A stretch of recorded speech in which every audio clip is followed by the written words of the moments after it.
Ni marufuku kwa mtu unayemjua Mungu kuitukana serikali. Ni marufuku kwa mtu unayemjua Mungu kuwa sehemu ya watu wanaovuruga amani ya nchi. Kwa sababu gani? Kwa sababu kuna kitu kinaitwa mkuu wa ulimwengu huu.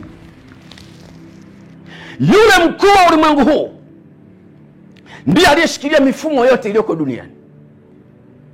Sasa niambie, kuna hawa activists, hawa wanaharakati wanaleta amani Tanzania. Labda niulize swali, waliwahi kufanikiwa kuleta amani eneo lipi? Wanaharakati walioko duniani waliwahi kufanikiwa kuleta amani wapi? Labda nitoe mfano. Hii dunia ilianza kwa mifumo mingi ya kimaisha. Kulikuwa na capitalism, kulikuwa na feudalism, kulikuwa na primitive communalism na njia nyingi. Sasa hivi tuko kwenye capitalism, au tunasema modern au advanced capitalism, ambapo utawala huu ni utawala wa mabepari tunaita. Tunaposema mabepari, kuna ile inaitwa G7, kuna G20. Labda nikisema G7 watu wanaweza wasinielewe. Ninaposema G7 namaanisha Amerika, Uingereza, United Kingdom, kuna Ufaransa, Ujerumani, kuna Russia, kuna China na nyingine. Sasa sikiliza, wanaotaka kuitawala dunia ni Amerika, Ufaransa, Ujerumani na Uingereza na Korea. Sasa nisikilize, uliwahi kusikia Marekani kuna vita ndani? Uliwahi kusikia kuna vita Marekani ndani? Hakuna vita. Uliwahi kusikia Ufaransa kuna vita ndani? Hakuna vita. Uingereza haina vita. Ujerumani haina vita. Sasa angalia hawa jamaa wanakoenda kutafuta mali. Angalia walichokifanya Uarabuni.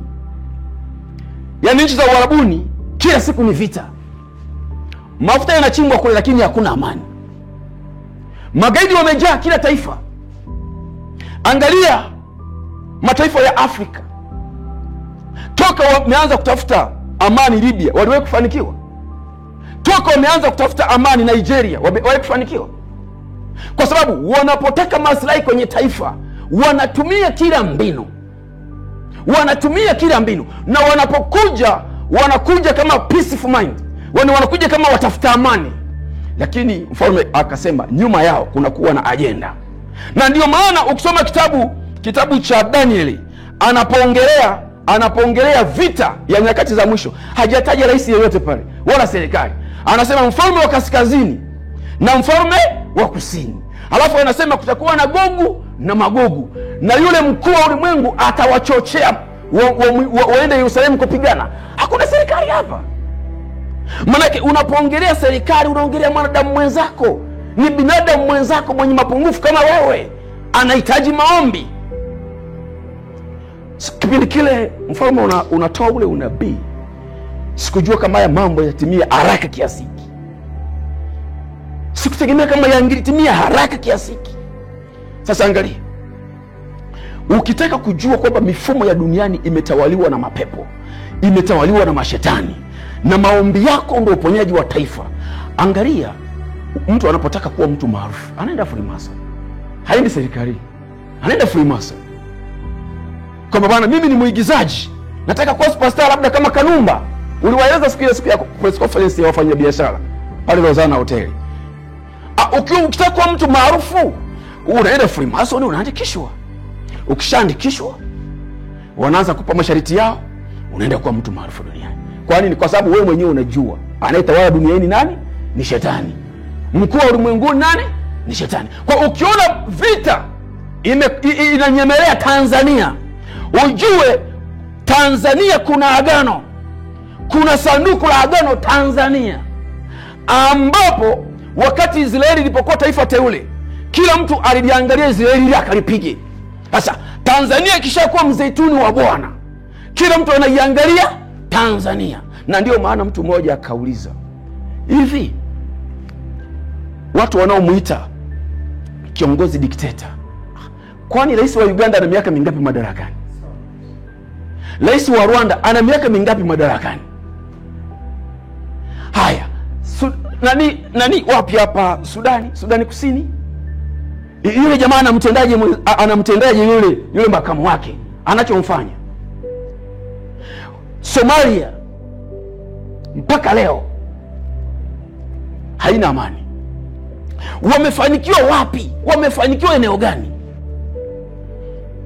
Watu wa Mungu, kinachotafutwa hapa ni wewe uwe makini. Kinachotafutwa hapa ni damu kumwagika, na shetani hana shida na zile damu. Shetani anataka damu imwagike, sanduku la agano lipotee, kama alichokifanya kwa Yesu wakati anazaliwa pale Bethlehem ya Wayahudi. Unaweza ukamlaumu Herode, lakini uliza wakati Musa anazaliwa, kwa nini walitumwa wakauawa watoto wote wa pale? Kwa nini walitumwa pale kwa Herode? Haya, leo sanduku la agano liko Tanzania.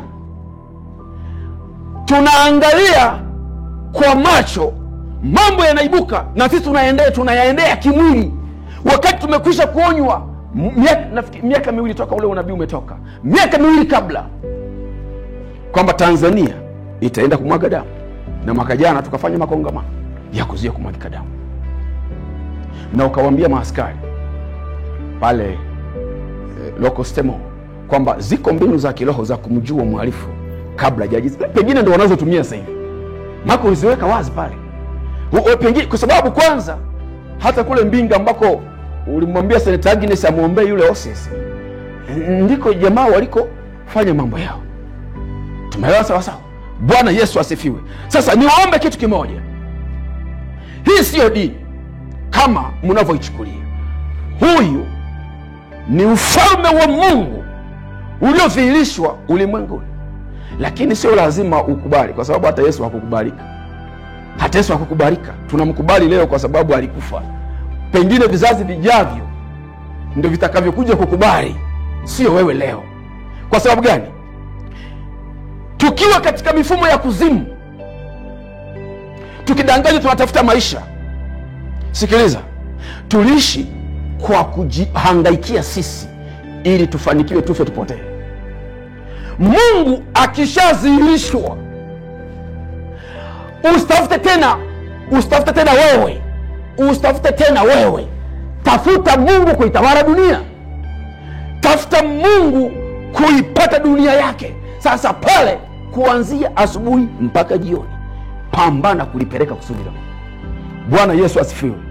Nimalize pointi yangu.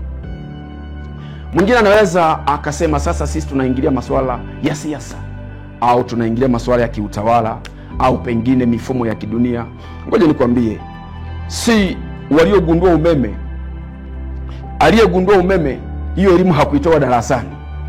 Aliyegundua umeme Nikola Tesla, hiyo elimu hakuitoa darasani. Aliyegundua injini Isaac Newton, I think, hiyo elimu hakuitoa wapi? Darasani. Sasa angalia, kuna vitu tunapewa, tunaambiwa kwa njia hii tumeelimika, tuna ufahamu wa kutosha. Una degree, una PhD, una diploma. Kwa unaitumia elimu yako kutafuta fedha na kujenga maisha yako. Sasa sikiliza, elimu inayotolewa kwenye madhabahu ndio elimu ambayo mbingu zimeamuru ifundishwe duniani kote, kuanzia mtoto wa miaka 5 mpaka mtu mzima wa kuzeeka. Baada ya elimu hii, kila kitu ambacho ni fake, kimetengenezewa mifumo ya maisha ya kuaminika, kitaondolewa. Bwana Yesu asifiwe. Haleluya. Ninayasema haya mambo kwa sababu nina ushuhuda wa kutosha. Natamani tuende wote, tusimdharau mtu kwa sababu ana umbo la kibinadamu. Hebu mheshimu mtu kwa sababu ya kile alichopewa. Ndio maana hata mfalme akawa anasema, mheshimu Rais Samia si kwa sababu ni yuko vile alivyo, kwa sababu ya ile dhamana alionayo. Unapomtukana unaharibu wasifu wako mbele za Bwana. Anasema usimnyoshee kidole mkuu wa watu wako. Ni marufuku, ni agizo la Bwana. Anajua wanadamu wana mapungufu, anajua watu hawajakamilika. Anataka dua na maombi vitangulie kabla ya lawama. Tanguliza dua na maombi. Huwezi ukajua. Tuna siri nzito hatuwezi kusema hapa. Tuna siri nzito. Kuna vitu vingi. Mungu akaniambia hiyo elimu niliyokupa hujatoa mahali popote. Nilitaka tu ijue dunia. Sikiliza, kuna mtu nimemwandaa kwa ajili ya dunia hii. Kwa hiyo nikaondoka, walimu wenzangu wote wakanicheka, ameacha kazi atakuwa maskini. Nikaondoka nikaenda Mwanza. Mungu akaniambia naenda kwa Neema Radio, na ukifika pale radio inafungwa. Nilipofika pale, Mfalme Tengo akaenda pale. Mungu akamwambia nenda pale, kuna mtu anataka kukutana naye. Alipoenda pale, tulipokutana tu akasema nina taarifa zako. Usifanye mchezo. Pengine labda kwa sababu hukuambiwa na Mungu moja kwa moja, ndio maana analeta utani. Yaani labda pengine kwa sababu wewe unasikia kwa watu. Usicheze na mtu aliyepewa kusudi. Usicheze wewe. Usicheze mtu aliyeaminiwa na mbingu. Usicheze na mtu aliyeaminiwa na mbingu. Usicheze. Usicheze na hiyo roho. Don't mess with him. Usicheze na huyo mtu. Sikiliza. Sikiliza. Haya maneno ninayasema kuondoa lawama. Usije ukasema sikukwambia. Usije ukasema sikukwambia. Usije ukasema sikukwambia. Mungu yupo ananiangalia. Ninasema alichoniambia. Ninasema alichokikusudia. Ukubali usikubali, utajibu. Utajibu. Misha nimesoma. Miratiba zimesomwa. Hakikisha unasimama na Bwana. Hakikisha unaacha vyote. Twende tulifuate kanisa. Twende tulifuate kanisa. Na Mungu atakulipa.